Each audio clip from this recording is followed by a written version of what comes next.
Me da muchísimo gusto saludarlos nuevamente para iniciar bien la semana. Hoy, nuevamente en Conversando con Sandra Ortiz, tocaremos un tema que seguramente será de su interés. Estamos viviendo una época de hiperconectividad, si así lo pudiéramos llamar. Todos estamos conectados o sobreconectados.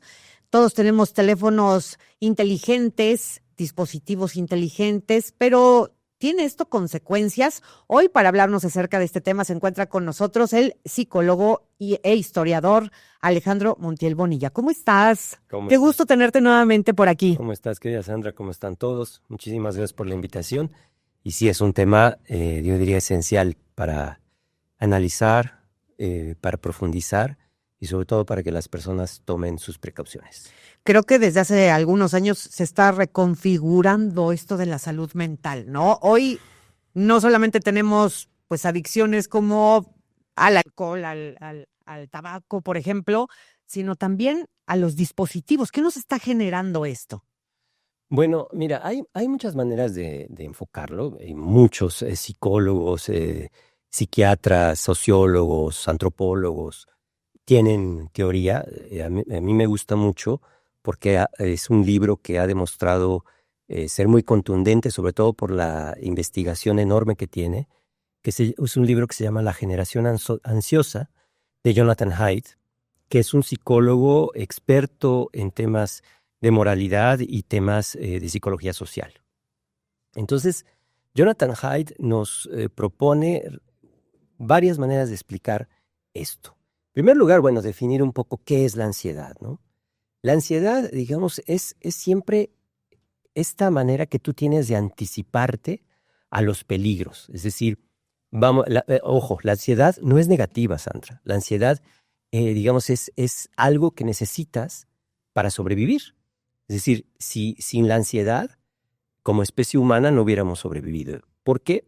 Porque gracias a la ansiedad, tú puedes proyectar, tú puedes medir y tú puedes, digamos, estructurar cuál va a ser tu respuesta a cierto problema o a cierta situación.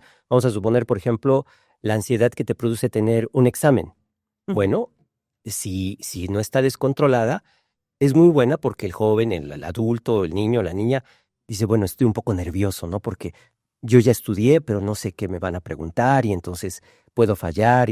Pero eso es digamos, es una ansiedad completamente positiva. Ahora, el problema es cuando esta ansiedad, esta anticipación a los temores, a lo que puede pasar, se vuelve descontrolada. Entonces, por ejemplo, hablando otra vez del examen, bueno, hay muchísimas manifestaciones de ansiedad, sirve desde la boca seca, pero pueden ser palpitaciones, puede ser hasta algunos niños hasta toda una serie de vómitos, insomnio, hay muchísimas y también se reflejan en las personas mayores.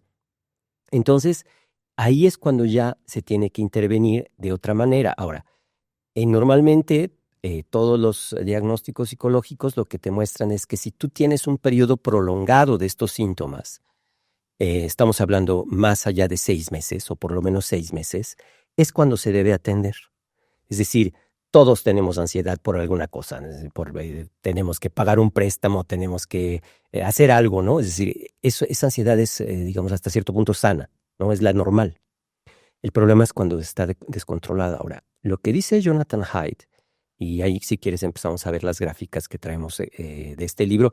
Disculpan que está en inglés, pero la edición que tengo yo es la norteamericana. Entonces, mira, este libro creo que sí es bien interesante. Allá salió en español recientemente y se llama así, ¿por qué las redes sociales están causando una epidemia de enfermedades mentales entre nuestros jóvenes? Es decir, ¿por qué esta ansiedad que había existido desde que el hombre es hombre, o sea, de la especie humana, claro, hoy está descontrolada, sobre todo en los jóvenes, ¿no? Entonces, mira, lo que él dice es que hay una reconfiguración de la niñez. ¿Cómo lo explica él? Bueno, lo que Jonathan Haidt dice es que durante toda la historia de la humanidad, por ejemplo, en la infancia, tú tenías una infancia libre. Sea que jugabas solo o jugabas con otras personas, sea que te caías, sea que te regañaban, jugabas al exterior. ¿Qué pasó en muy pocos años? Aumentaron los peligros, o sea, la percepción de los peligros de los padres también. O sea, es cierto que aumentaron los peligros, pero también la percepción que tenemos como padres aumentó. Estamos también hipervigilantes, ¿no? Los famosos papás helicóptero. Entonces, los niños, rápidamente, lo que Jonathan Haidt dice para los países anglosajones, pero que lo estamos viendo ya en Latinoamérica, es que los niños dejaron esa infancia, digamos, con juego libre sobre todo, ¿no? Que jugabas, no sé, el toro, El bote las pateado, el bote pateado, claro. patinabas, hacías Sí. muchas cosas, digamos, físicas. Todo eso se redujo a estar hoy, primero con los videojuegos, ¿no? Y entonces ya estabas solo en tu casa, a lo mejor algunos sí permitían invitar a los amigos, pero hoy en muchos juegos tú estás solo y te conectas en línea con tus amigos o amigas. Sí, tu compañía es virtual, Tu digamos así. compañía es virtual, aunque tú sepas en algunos casos que son tus compañeritos o son tus amigos, ¿no? Pero en otros casos no. En otros casos estás jugando con gente de Tailandia quizá y tú piensas que es alguien humano, ¿no?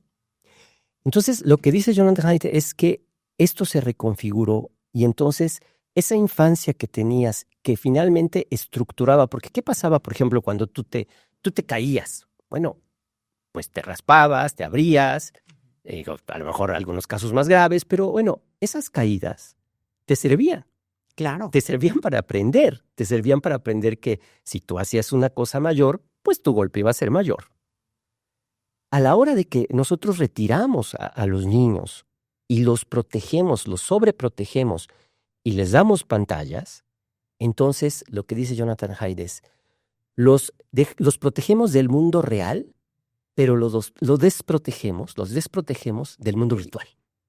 Pensando que nosotros, bueno, ahí está Fernandito en la sala. Yo lo veo que está jugando, no dice nada, tiene sus audífonos.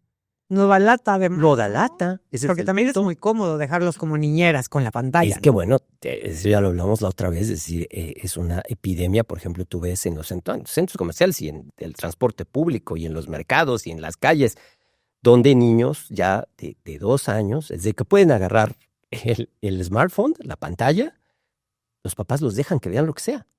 Y si no la pueden agarrar, bueno, ya hay estos cases, ¿no? Estos tabletas y demás para que se detengan y el niño esté ahí horas. Entonces, fíjate, ¿no? Como desde muy pequeños, desde que están comiendo, ellos están con la pantalla. Ni siquiera están registrando, por ejemplo, un bebé cuando se le está dando de comer, porque ya está su atención fija en la pantalla. Y esto lo hemos normalizado, porque es la manera más segura de tener a un niño, es la manera más segura digamos, de que esté con nosotros, de que tú estás al pendiente, que el mundo físico no le hace daño. Pero ¿qué pasa con el control de lo que ellos están viendo? Eso generalmente, y cuando sube la edad, no tenemos cuenta lo que está sucediendo. Entonces, es la tesis principal de Jonathan Haidt. Lo que él dice es, hemos cambiado rápidamente. Hay una gráfica muy interesante, por ejemplo, ahí que vamos a ver. No sé si ya podemos empezar a ver alguna. Por ejemplo, mira, ahí vemos la que sea. Por ejemplo, esa, ¿no? Lo que es el estrés psicológico en las naciones nórdicas. Entonces tú ves cómo las niñas subieron a partir de 2010 tremendamente, 76.3 se incrementaron. Los chicos 51.3. ¿Por qué pasa esto? ¿Por qué pega más a las niñas?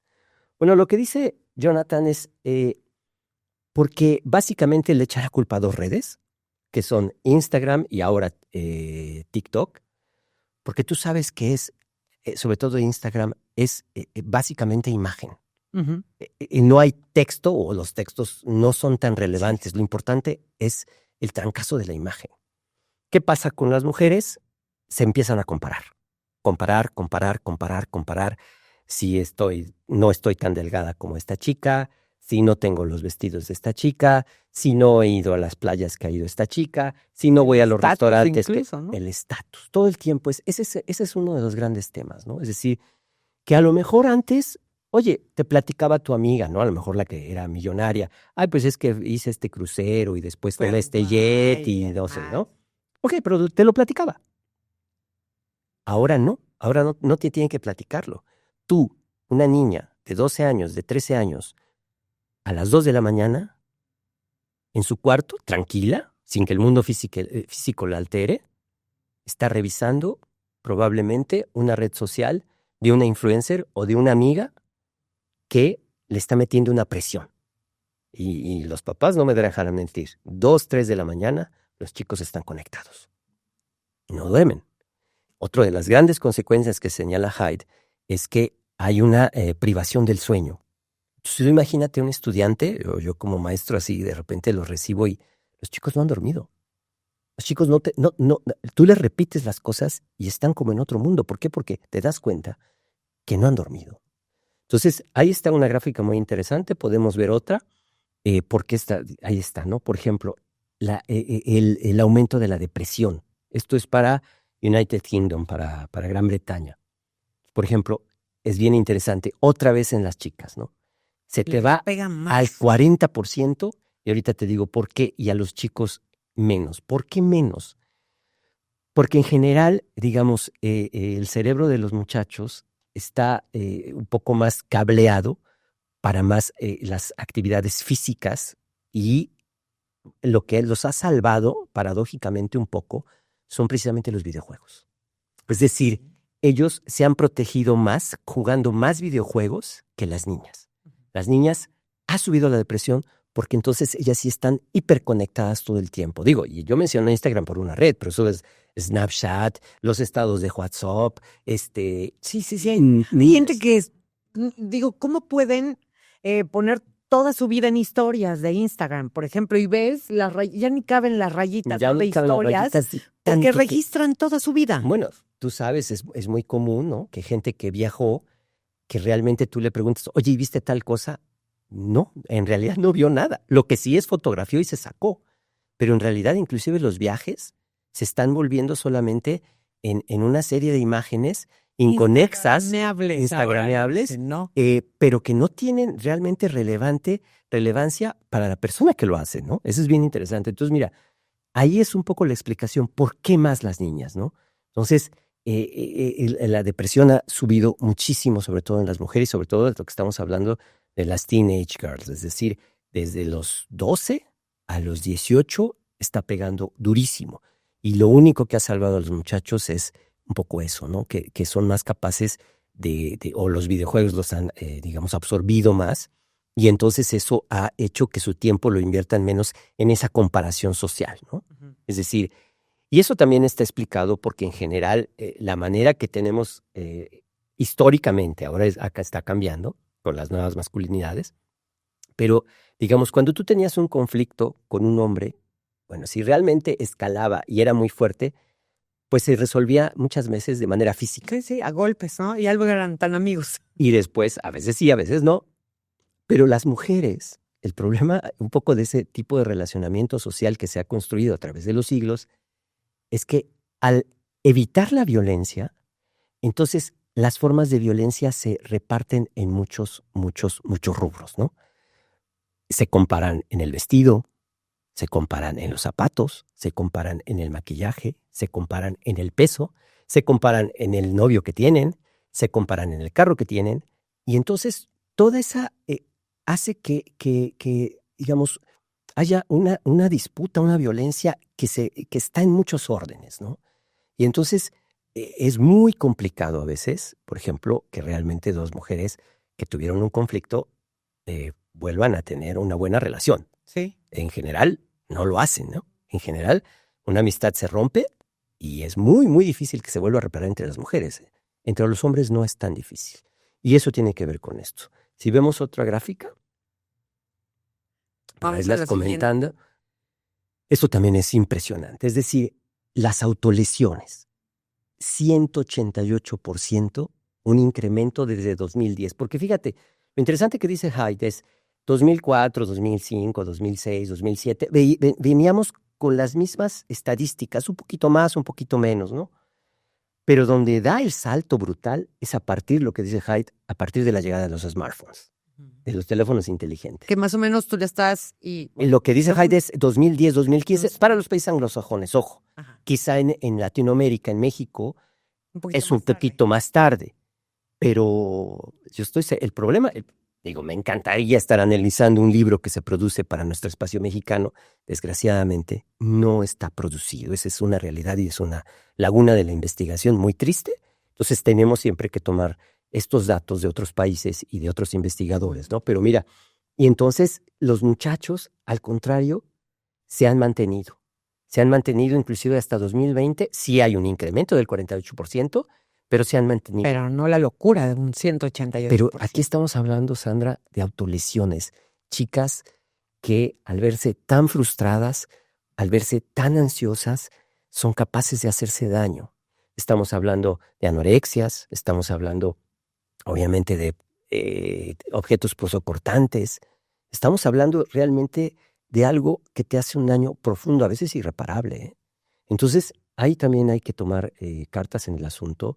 No porque veamos a nuestras hijas tranquilitas, pensemos que no están sufriendo un infierno, por ejemplo, de bullying o de acoso, ¿eh? Claro. Eso es una realidad. Y creo que esta época sí ha crecido la conectividad, ¿no? La exposición en las redes sociales y a ellas, pero no hay un acompañamiento digital. No.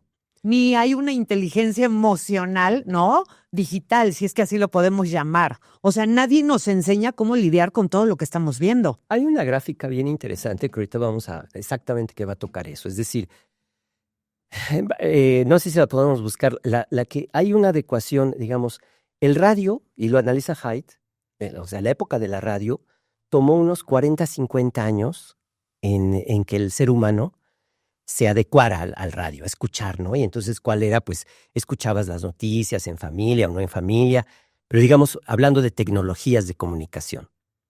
Ahí está, mira, es excelente, gracias. Mira, por ejemplo, el radio. De 1925 a 1960, más o menos, el radio dominaba. Tú lo único que tenías era radio, de medios masivos de comunicación.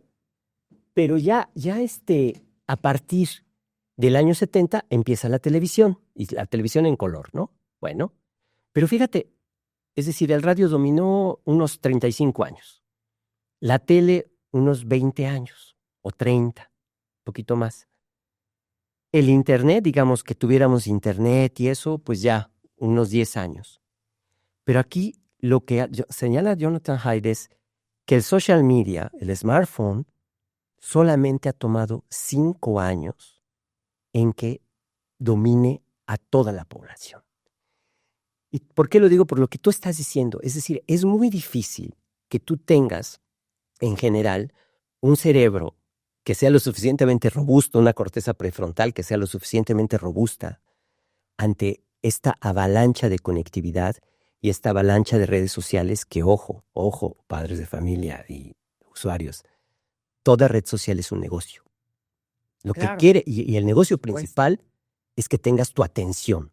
Es decir, por eso estos programas son excelentes, porque podemos llenar, o nuestra aspiración es que llenemos el espacio, digamos, digital de algo que valga la pena, ¿no? Pero entonces, porque lo que todos hacemos es disputarnos la atención del cliente. Es decir, ahí está el tema, ¿no? Es decir, todas las redes quieren atención del cliente, porque es lo que va a redituar en términos económicos, ¿no? Entonces, aquí lo dice, solamente en 5 años los smartphones han dominado a todos. Entonces, ahí es muy difícil. Ahora, también es una realidad, hay muchos documentales, Sandra, por ejemplo, hay uno que se llama El dilema de las redes sociales, que está en Netflix. Y bueno, ahí te explica perfectamente, porque son los creadores, son los desarrolladores, y cómo los mejores psicólogos del mundo, los mejores cerebros del mundo, eso es un hecho, están contratados en las redes sociales. ¿Por qué? Porque ellos descubrieron hace mucho tiempo cuál es uno de los efectos. Se llama, conductismo, y lo fundó Skinner en los años 50, con palomas, ¿no? Es decir, tú les dabas una recompensa, y a veces sí, a veces no, hasta que tú acostumbras a las palomas a que siempre estén. Es lo que hacemos. ¿Qué buscamos en una notificación? Recompensas emocionales. Por supuesto, el famoso like, ¿no? Por eso, like o las vistas. Sí, ¿Vieron mi mensaje? Claro. ¿Vieron mi mensaje? Mira, ya tengo tantos millones de vistas. Tú y yo vamos a buscarlo en este programa, instintivamente. ¿Por qué? Porque somos sujetos condicionados por las redes sociales. Es decir, oye, tuvimos muchos likes, yo hasta oye, sí tuvimos muchos likes, oye, faltan likes, oye, no sé qué. Es decir, todos en esa parte somos un gran experimento social de las redes sociales. y lo están usando con nuestro cerebro. Ahora, el punto es, digamos, los que venimos de una generación que tuvo esa infancia más libre, no condicionada, no esclavizada a las pantallas, sufrimos menos. Es decir, y eso también está relatado por la generación, los baby boomers, la generación X, los millennials. El problema es en la generación Z. Es decir, los nacidos entre 1997 y 2010, digamos, para adelante, ahí es donde está. Es decir, si alguien nació en 1997 y para 2010 tenía 13 años o algo así, 14, 15, ahí es donde está pegando. Esa es la generación que realmente, vamos a decirlo así, se comió todo el manejo, pues muy perverso en muchos sentidos, de las redes sociales. Es la generación de experimento, es la generación que se enganchó. Sí. Entonces, ahí tú tienes derivados otra serie de problemas, pero la realidad es esa. La realidad es que la generación Z es la que está sufriendo más ahorita. Esperemos que la que viene ahora, la generación alfa, la generación beta, ya tenga por lo menos esta serie de materiales que le adviertan cuidado.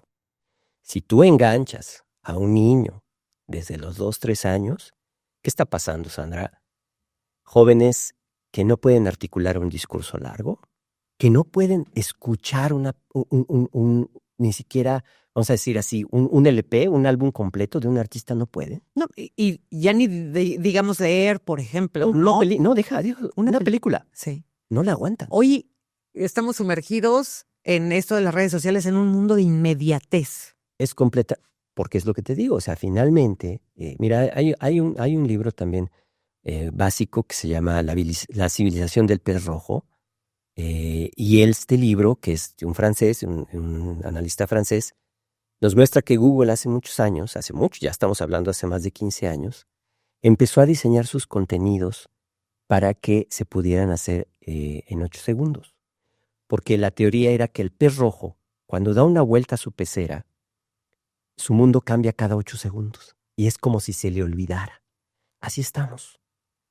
Yo, por ejemplo, subo muchas cosas a mis redes, pero yo me di cuenta que entre el algoritmo y la gente también que olvida, me decía, es que usted no había subido esto.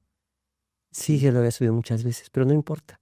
Antes inclusive hasta te molesta. Oye, es que ahora ya sabes. Sí, ya la gente, aparte que el algoritmo a veces obviamente no llega a todos, no nos permite llegar a todos, pero también la gente olvida. ¿Por qué? Porque tiene muchos estímulos todo el tiempo. Yo creo que tiene toda la lógica. Hasta nosotros que nos dedicamos al mundo de la comunicación, cuando producimos un video, una publicación y demás, que sea cortita, que sean pocas letras, la gente ya no está acostumbrada a leer, está acostumbrada a ver y cosas muy, muy cortas, pequeñas, ¿no? Y el mensaje les llega cuando tenemos suerte. Así es, eso es una realidad. Ahora, el tema es que como digamos, como educadores, como padres de familia, con los que tenemos una responsabilidad, o si tienes sobrinos, es decir, creo que sí hay una responsabilidad ética de ayudarlos.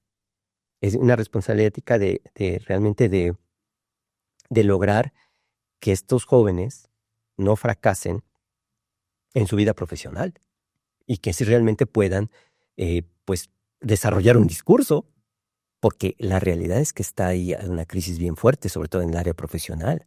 Tú tienes jóvenes que pierden la atención rápido, que no son capaces de desarrollar tareas que antes, hace 20 años, tú desarrollabas cotidianamente. Hoy un muchacho es muy difícil que te haga, por ejemplo, un resumen o una síntesis. Es muy difícil, porque además ahora hay otra gran amenaza en términos intelectuales, que es la inteligencia artificial. No, hombre, y estamos en pañales, ¿no? Como lo decíamos, es increíble.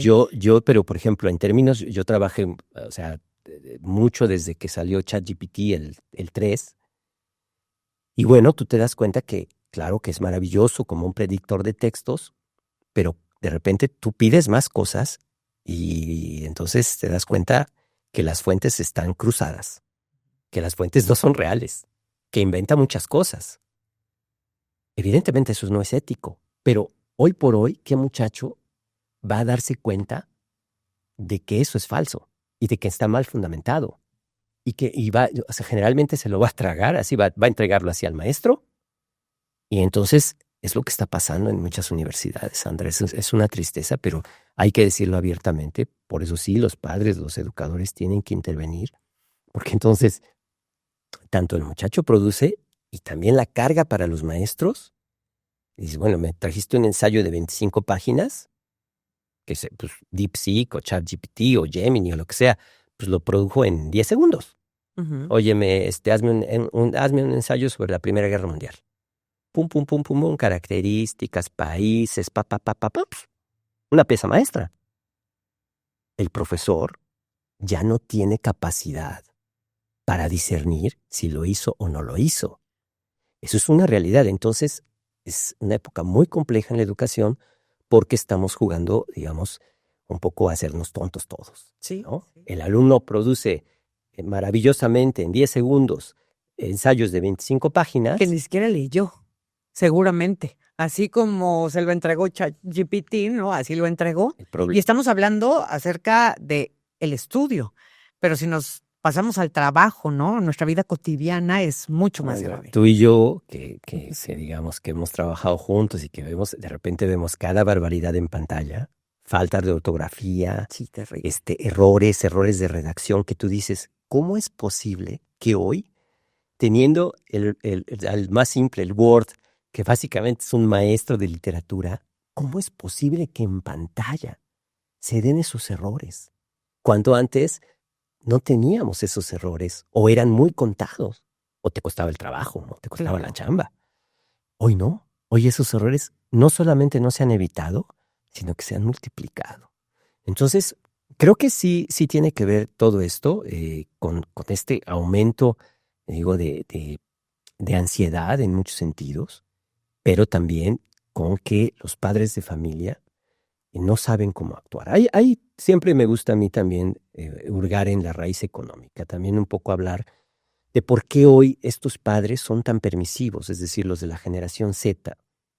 Igual hay una explicación económica histórica muy interesante. Hay, por ejemplo, un economista que se llama Thomas Piketty, francés, y él analiza qué pasó sobre esto. Es decir, entonces, bueno, a ver, los papás que nacieron en los baby boomers, digamos, los papás que nacieron en los 40, 50, la realidad es que ellos fueron producto de un milagro económico en términos de crecimiento del mundo.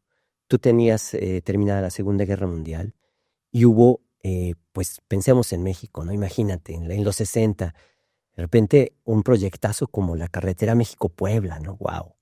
El nacimiento del Seguro Social, los tremendos edificios. En 64, el nacimiento del Museo Nacional de Antropología, proyectazo que no se ha superado. Y tienes miles ferrocarriles, en fin, muchos institutos. Hablando de México solamente. Pero después empieza a decaer la economía.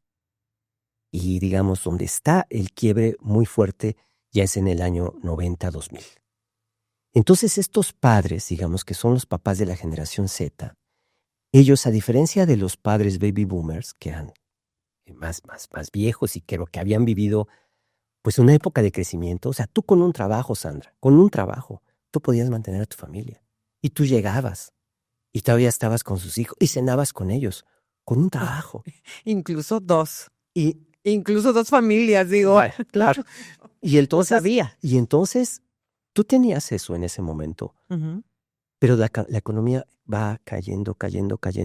Entonces, el típico papá de la generación Z es una persona que vivió en crisis económica, que sí creció con las famosas frases, tú te acuerdas, algunos presidentes mexicanos, de, vamos a apretarnos el cinturón, vamos a apretarnos el cinturón, devaluaciones tras devaluaciones tras devaluaciones.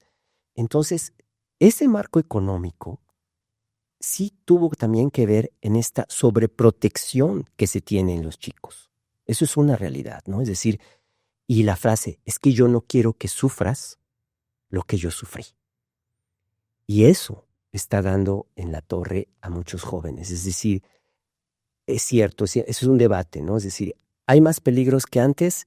Sí, estadísticamente, pero también hay una amplificación de nuestra percepción por las redes sociales y por los medios en general. Es decir, oye, es que no quiero que salgas porque mira, descuartizaron a un muchacho, Ok, desgraciadamente nunca hemos tenido estadísticas de decir, o sea, sí, pero ayer salieron 100,000 muchachas en el país y le pasó al menos del 1.001%.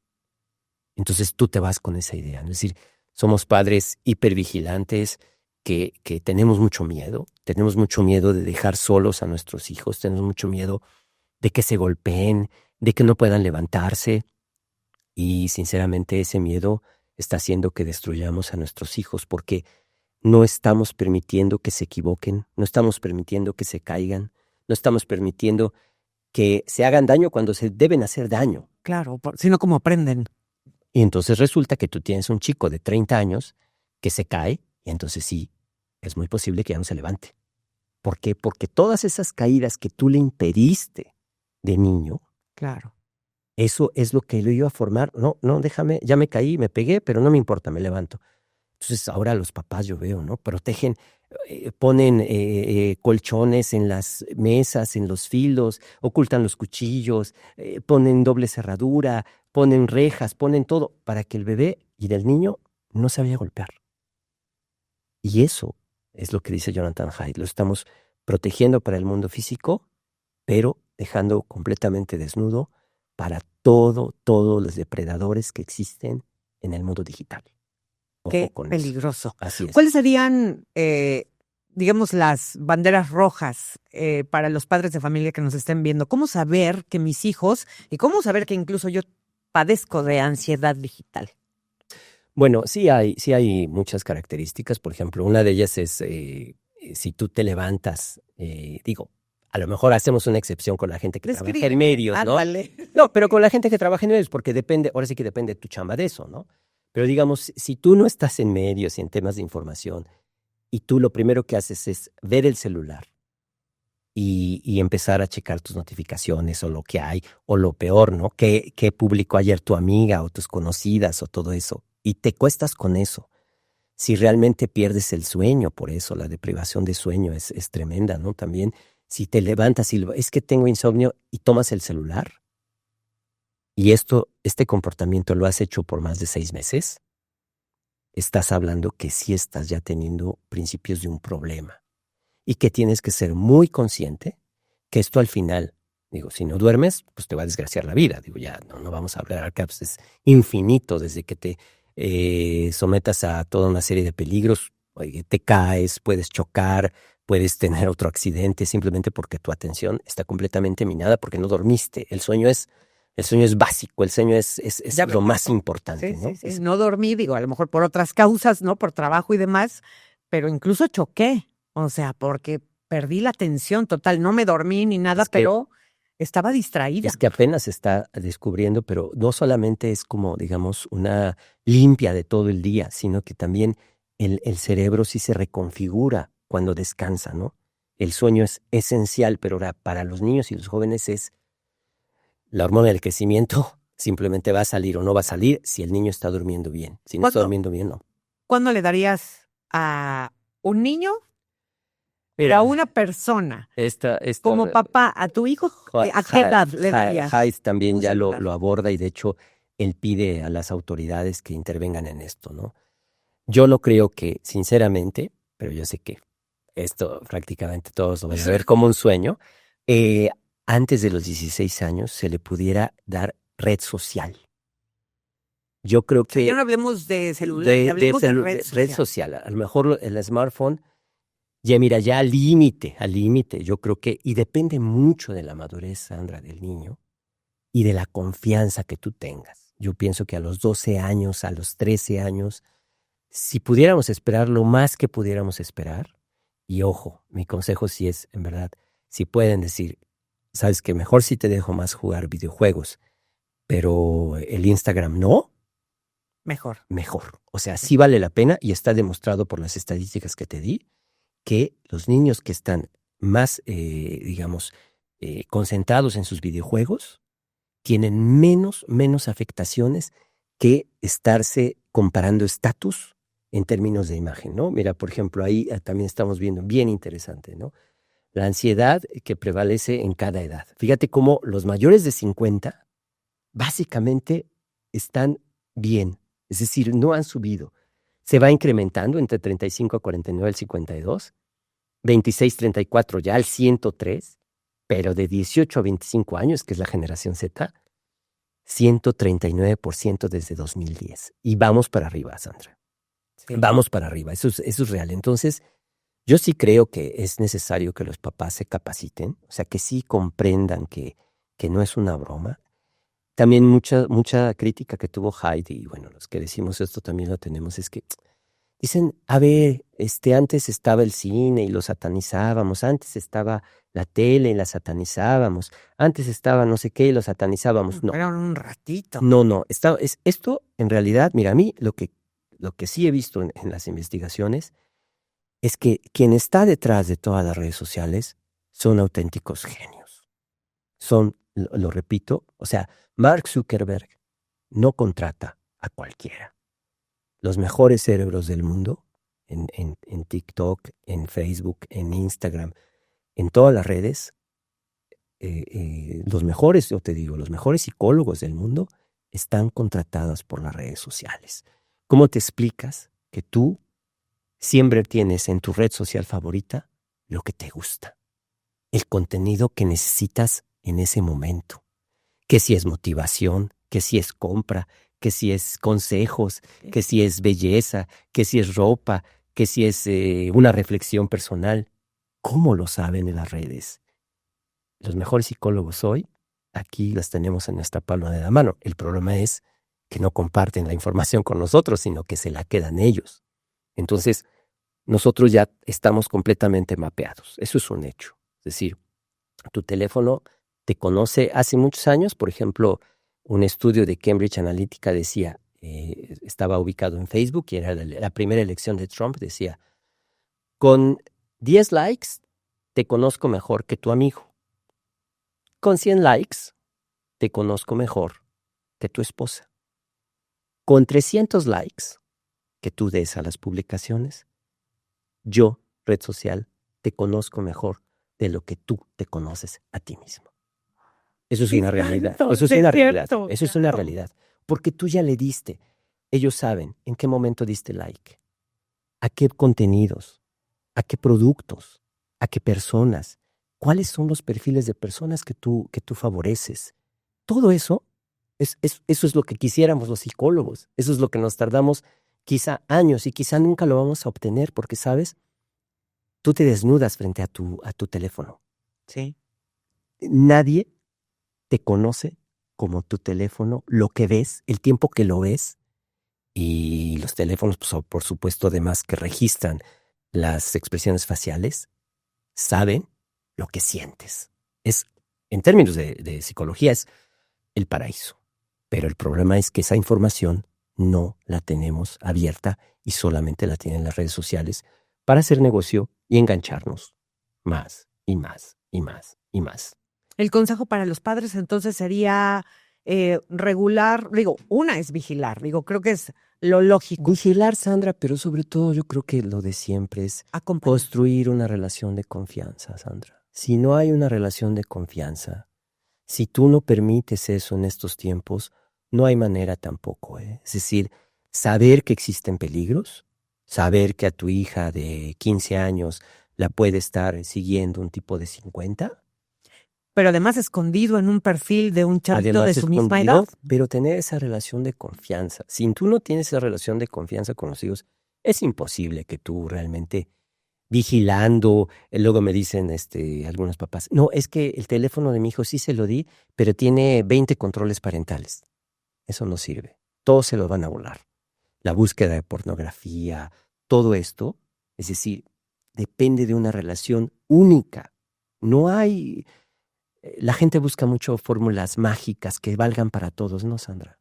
Tu familia es única, mi familia es única, la familia de la persona que nos está viendo es única, con su historial, con su lugar, con sus problemas y sus felicidades, pero específicas. No es cierto, por eso la terapia, psicológica debe ser personalizada. No es cierto que puedes dar fórmulas mágicas para todos, ojalá, pero no es cierto. Los humanos somos muy complejos, entonces... Yo más que eso, te digo, más que vigilar, diría... Acompañar. Establecer la confianza. La confianza. Desde muy pequeños. y tener suerte también porque el mundo y la vida es muy compleja. Si usted piensa que no sufre de esta, pues incluso adicción, ¿no? Al teléfono celular, al teléfono inteligente, cheque cuánto tiempo pasa usted en pantalla. Yo lo hice y me quería morir. O sea, me fui para atrás, de verdad. Son horas de mi vida que podría estar haciendo otra cosa y no checando Instagram. Apenas me dijo mi hijo, eres adicta al teléfono. Uno de los problemas es que en este teléfono nos llevamos el trabajo y entonces es una extensión de tu horario laboral, desgraciadamente. Yo creo que en su momento, estoy hablando así aquí, yo espero dentro de 20 años, precisamente los trabajadores que están involucrados en medios y que están en estos ambientes tendrían que tener una protección especial y ciertamente una guardia psicológica porque están sometidos a un estrés tremendo, ¿no? Están sometidos a un estrés que no pueden porque muchas veces precisamente la gente que está en medios, las community manager, todo esto que se enfrentan a crisis mediáticas, bueno, son presiones tremendas, son presiones muy, muy fuertes. Entonces creo que ahí también las personas que están ahí sí deben tomar sus precauciones, deben desintoxicarse porque pueden tener problemas muy serios que por supuesto se van a reflejar en su organismo y que eso no es un juego, Sandra, es verdaderamente, sí destroza a las personas y como ya vimos ahí en las estadísticas, el aumento de la ansiedad, de los suicidios, de la depresión es solo a la alza.